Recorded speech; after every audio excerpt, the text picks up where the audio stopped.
Yo, yo, yo. I'm Brandon. And I'm Deandra. And we are back once again with Pulling My Handicap Card. And today I'm going to interview my wife. Wait, that's not what we discussed. You always catch me off guard. Okay. Oh, So man. we did this once before. Let's do it again. So why shouldn't I be interviewing you this time? Because I'm going to interview myself too. Okay, cool. Let's go. All right. So in the last 2 years, since that's the last time y'all heard from us, what has changed? What's different with spina bifida? Let's go strictly spina bifida. Well, Brandon. I don't think I can introduce those topics. That's for you to introduce. No, what's different for you? How has spina bifida been treating yourself? I don't know how to answer that. So I'll go with what has changed. Because how has spina bifida been treating me? I don't know. But a lot has changed. I think the first time you asked me this question, I was just kind of like, everything is normal. I don't classify you as disabled and, whatever. So now I'm disabled. Brenda, please. A lot has changed. So if you saw our previous episode, Brandon talked about how his doctor prescribed him a new set of braces that came up to his hips. He had never utilized those type of braces before, and they drastically changed our world. So we knew going into it that those braces were not the best for him. He would verbalize it. He told his doctors. They basically were like, "We doctors, we know what's best." But I could physically see the change, as well as just his complaints of pain were much different. So Brandon's mobility has significantly decreased, which changes things in our daily routines and things of that nature. But on the flip side of that, I'm gonna let him do all the introducing of all the new things. No, but on the flip side, go ahead. This your show. Yeah, but that's not for me to tell. That's for us to tell. Okay, so we went through probably about a year of trying with the braces until it was kind of like, I don't think he could take anymore. So Brandon now has a wheelchair. But the braces broke every week. Yeah, I forgot about that. Yeah. Brandon now has a wheelchair. And to be honest, the wheelchair has significantly changed our life, in my opinion, for the better. So things that we wouldn't even try to attempt, like going to the mall, anything that required an extensive amount of walking, we're now able to do. So while some people may view the wheelchair as a step back, I see it as a step forward. Even in our family planning, like at one point, Brandon was not open to taking the kids. We don't have any children yet. But when we think about planning for our children, he was not open really to taking them to like Disney World and stuff. And now he like, let's go. I got this wheelchair. What's up? Yeah. In my point of view, I don't see it as a bad thing either. I mean, a lot of people in my situation don't walk, but I still walk at work. But now I had this wheelchair, like at home and other places. I mean, I'm in pain at work or whatever, and I think that is, we know the root of it is the tethered cord. Well, the braces and the tethered cord. And at first I was a little bummed about it, but as time goes on and the more that I get to do with having the wheelchair, has definitely been a plus, I think. I agree. So, I mean, it really ain't changed my world. I feel like now I could, go more places and have a little more accessibility. Yeah, I agree. So, we walked Chicago. We be right here. I was going to say that. Well, she walked our road, but we got down in Chicago and we were able to just go. It wasn't a thought like, my back's gonna be hurting or my leg's gonna give out or anything like that. We got down in Chicago. Only thing is, I felt bad for my baby because Chicago was not fully handicap accessible.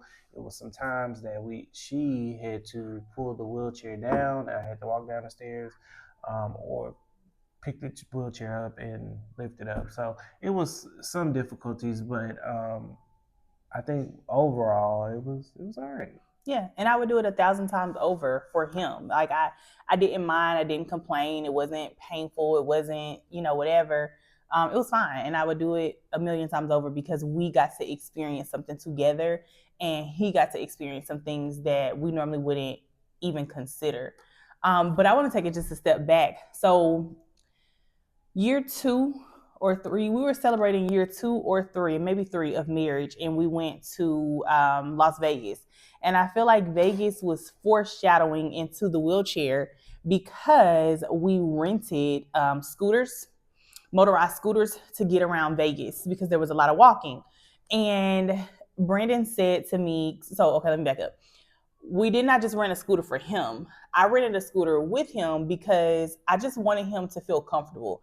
I didn't want him to feel singled out, or I didn't want him to feel like, I just wasn't sure how he was going to feel about the scooter, but I knew the scooter would make everything so much easier and we would get to really like go and walk the strip.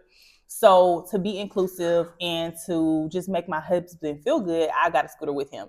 And so at the end of that trip, I remember Brandon telling me like, babe, thank you so much, and basically this has kind of changed my viewpoint on mobility and how we get around because we were able to do so much, y'all. We were all over Las Vegas, zooming down the strip, all over Vegas in those scooters. And if we had not gotten a scooter, there was just so much that we wouldn't have been able to do or see. And there were things that he really wanted to do that we didn't have to we just didn't have to think as much, like planning out our route. We just went. So where we thought, okay, every time we travel, we need to figure out how to rent a scooter or a wheelchair. Now he has his own wheelchair, and it has the ability to be motorized if he'd like. Stop tearing it up. If you stop tearing it up. So that was dope for us. Yeah. So I don't think there's anything else that has just drastically changed. I think, we have our bond continues to grow. Mm-hmm. Other than that, I mean, I still work in security. Boo. I don't know. You said you were interviewing me, so what's the next question?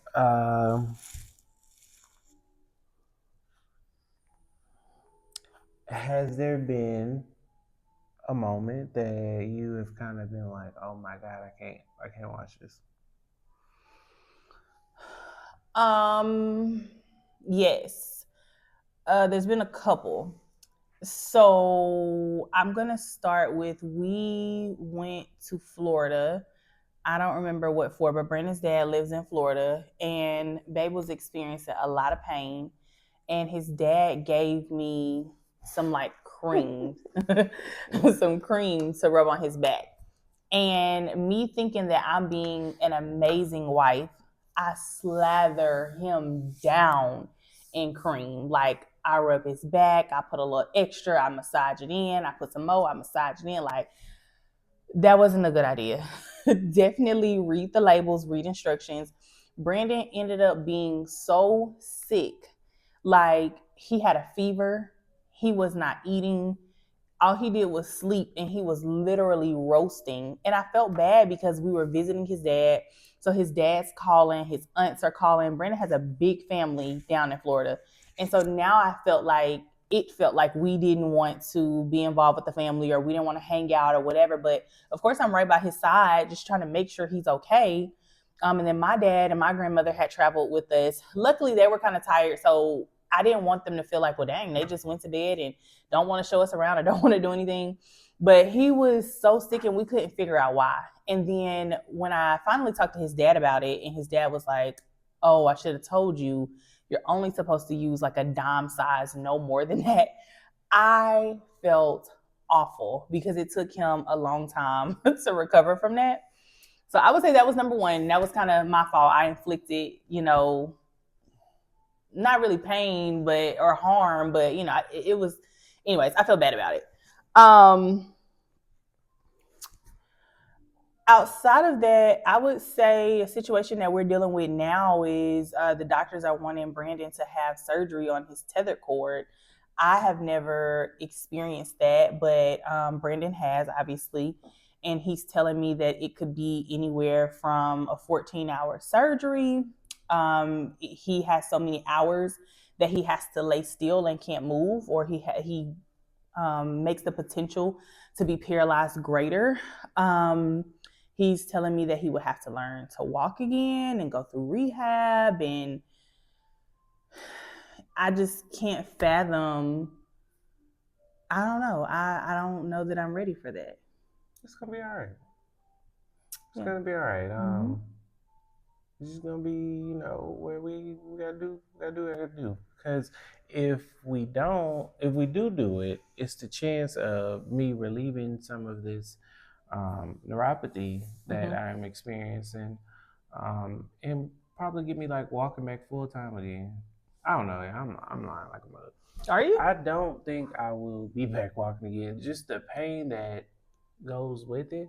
I will probably be walking more. But now that I have got this freedom of this wheelchair, I'm gonna use it. I'm sorry. I mean, the life expectancy of a person with this disability is not that long, and I have surpassed it from what I remember. I'm gonna use what I can use to make life a little easier on me, and I mean, and I feel like it on you too. I don't feel like I'm hurting anybody by using it. If I'm embarrassing anybody, then I apologize. But I really don't care. I just don't want to put the strain on my body. And if I probably would have been using some kind of aid other than leg braces from the beginning, I probably wouldn't have all the damage done to my body. But it is what it is. You live and you learn. Yeah. So for me, that's probably like the hardest thing. It is in the back of my mind at all times. We have an appointment next week to kind of figure out and navigate what that looks like. There's just so many moving parts and pieces that goes into that. But of course, my main concern is him, his recovery. What is that going to look like for him? Yeah, I don't know. That's probably like the biggest challenge spina bifida has presented me with, besides, us figuring out being able to have children. Other than that, yeah. Okay, well, sounds like a done podcast to me. You asked me 2 questions. I mean, I think we expounded enough on what I mean, because I don't think it was. I think the wheelchair was a big change, but I still feel like I'm mobile. I still feel like I do what I got to do. I mean, you're not driving for me or wiping my ass. Yeah, no. So Yeah. I mean, I don't really. I ain't got no. I think the big questions were were those. Okay, so let's do one more, but not necessarily spina bifida related. What you got for me? Your hair's still kind of big, and that. No, okay. Let's see. What has been for me or for you? You're interviewing me. Okay. Let's do one more for you.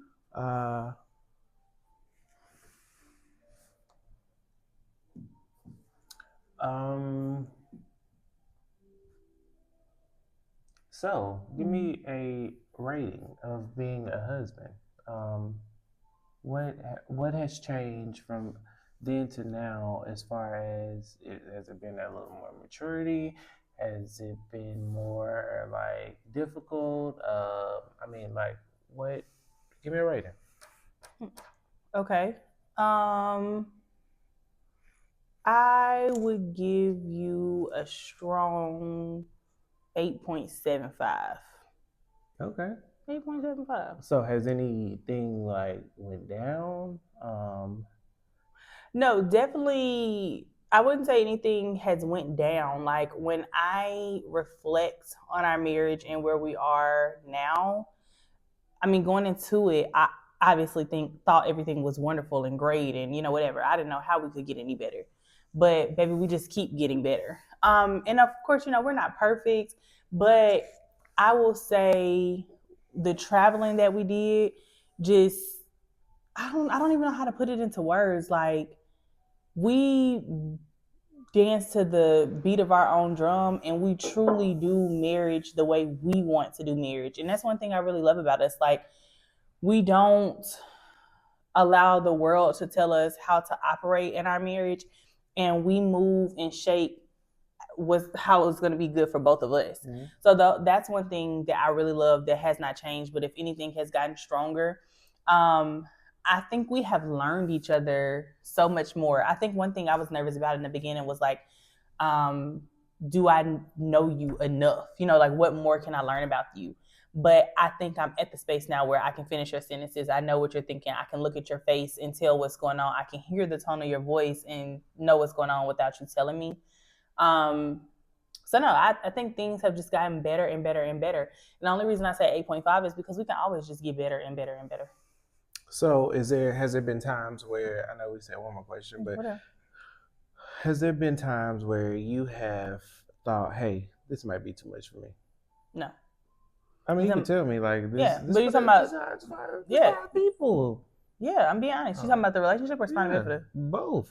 No, there has not been times. Now there has been times where you have said something slick out your mouth, and I really wanted to hit you, but I don't believe in that, so I had to. Lies. But no, I have not reached a space where I wasn't sure if I wanted to do this or, you know, whatever. But I have definitely reached a space where I wanted to knock your ass out because you got a smart mouth. Who? And that's another reason why you get an 8.5. Who? If it weren't for your smart mouth, you probably had close to a 10. Who got a smart mouth? You. Yeah, I don't believe that. I am the sweetest, most loving, handsomest. You are very loving, yes. Who you blowing kisses at? See? All right, y'all. We had this thing. Peace. Oh.